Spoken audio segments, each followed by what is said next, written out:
Kenneth Gant. I'm 16 years old. There's no talking. Every day I think about how I'm gonna survive when I go outside. Is I'm gonna be able to come back home peacefully. And I just think about the same stuff over and over every morning. I wish I never done the things I did. I always think about that. I feel like, yeah, this is my last chance.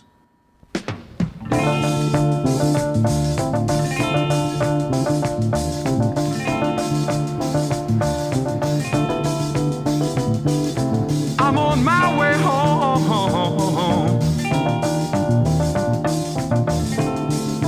I left 3 days ago, but no one seems to know I'm gone.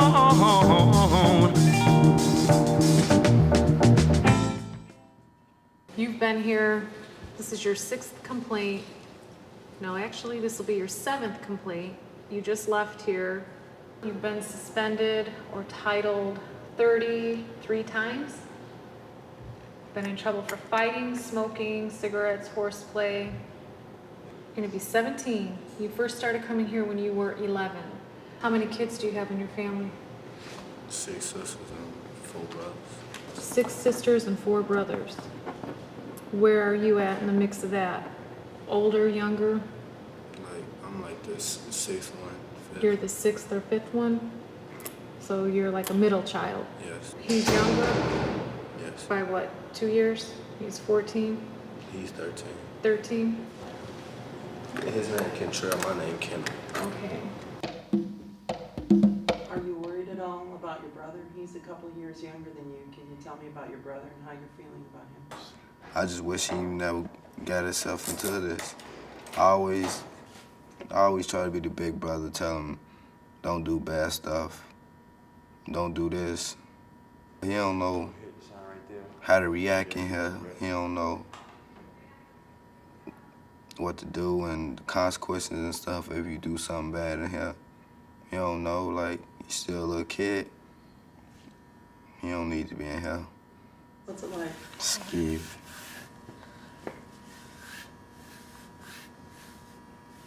Don't like it? No. No. So tell me what you sleep on and how it goes at night when it's time for bed. What do they do? Just Cut off the lights. is this the first time you've been someplace like this? No. No. Have you been here before? Yes. Are you nervous for court? No. No. Aren't you afraid of what the judge is going to ask or say? Most kids are pretty nervous about court.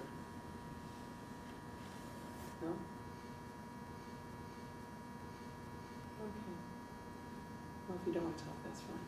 Okay. Well, we'll have Jamie take you back to the pile, okay? All right, get up.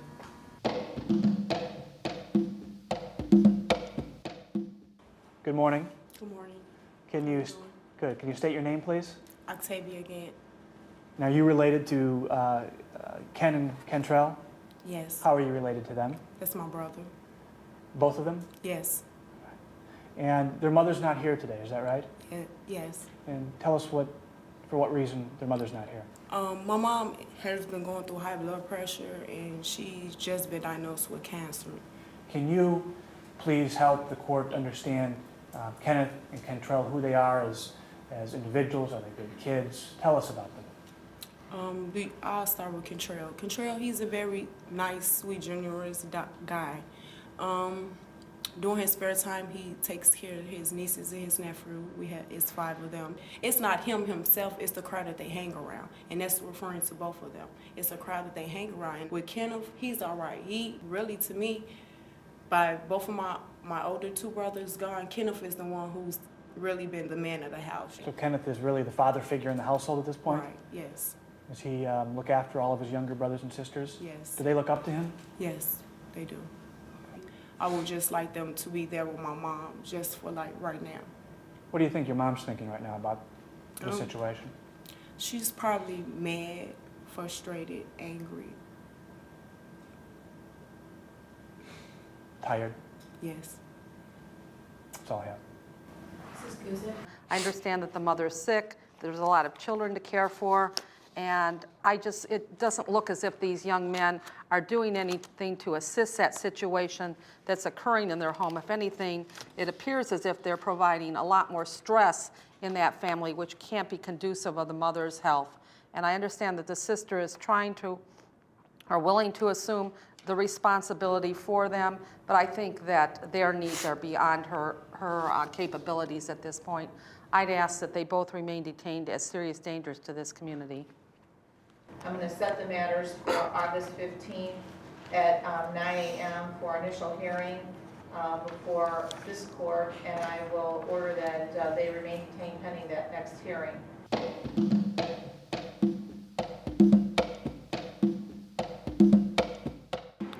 I've been here 38 days. Tomorrow will be my 39th. What I'm thinking about what's gonna happen is that I'm going home because I got this feeling that I'm going home, but I'm going home with some recommendations like house arrest, where they might give me weekends. It's better I'd rather get them two choices than better being in here or getting sent away to placement or boys' school. So that's better than nothing. 8 days ago, I became a father of a son named Aaron Gant.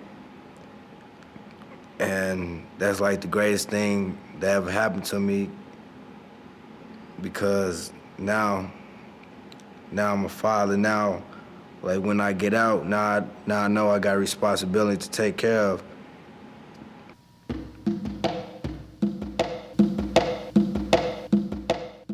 Mr. Smith, do you want to have a seat up here? Have you reached any recommendations as to what should happen? With Kentrell, we did decide that at this time, in the best interest of the community and for himself, that he be placed in a residential treatment facility. And how long of a placement are you recommending? Placement is generally 6 months to a year. Again, you're not recommending that they go home with their mother? Not at this time.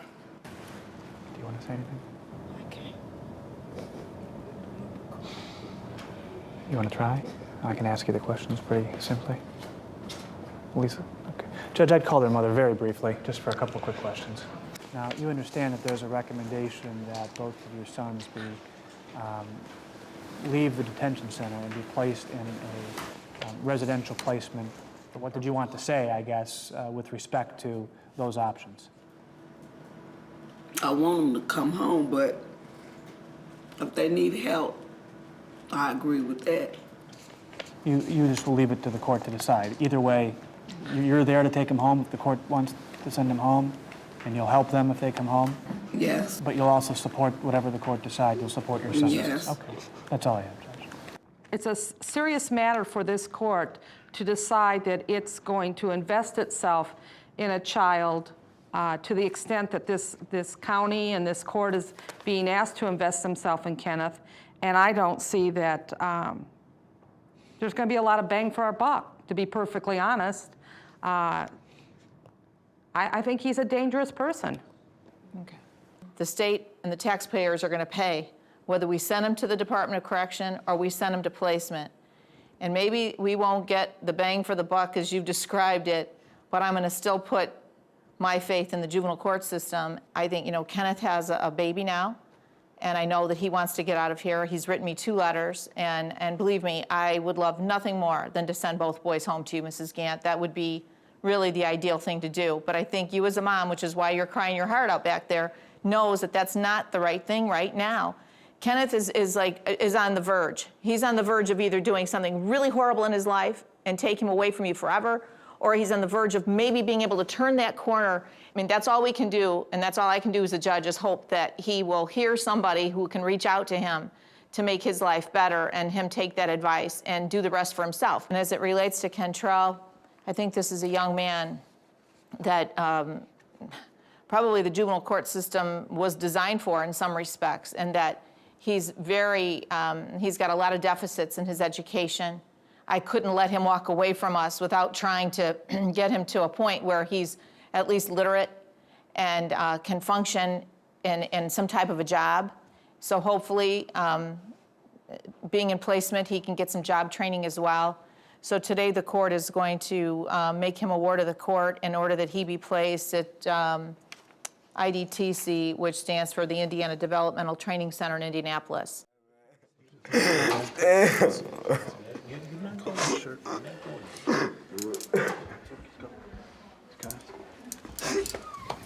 Picture a man of nearly 30 who seems twice as old, with clothes torn and dirty. Give him a job shining shoes or cleaning out toilets with bus station crews. Give him 6 children with nothing to eat. Expose them to life on a ghetto street. Tie an old rag around his wife's head and have her pregnant and lying in bed. Stuff them all in a Harlem house and then tell them how bad things are down south. That said, you can't change it. It is what it is, Yes. right? Yes. Okay, but you're sitting here right now and you don't really have very many chances left. So, you know, I don't really know where your head is at, but if you want to make a change, you have to do it. Nobody's going to do it for you. I suggest you find ways to do that yourself, find hobbies that you like. I mean, there's a whole world out there besides Gary, Indiana. You know that? Yes. There's different countries, different states, there's beaches, amusement parks, water parks, you know, zoos, stuff that kids, you know, there's more to life than Gary, Indiana. And if you want that, you can have it. You just gotta find it, you know, find a way to do it. Has anybody ever told you any of this before?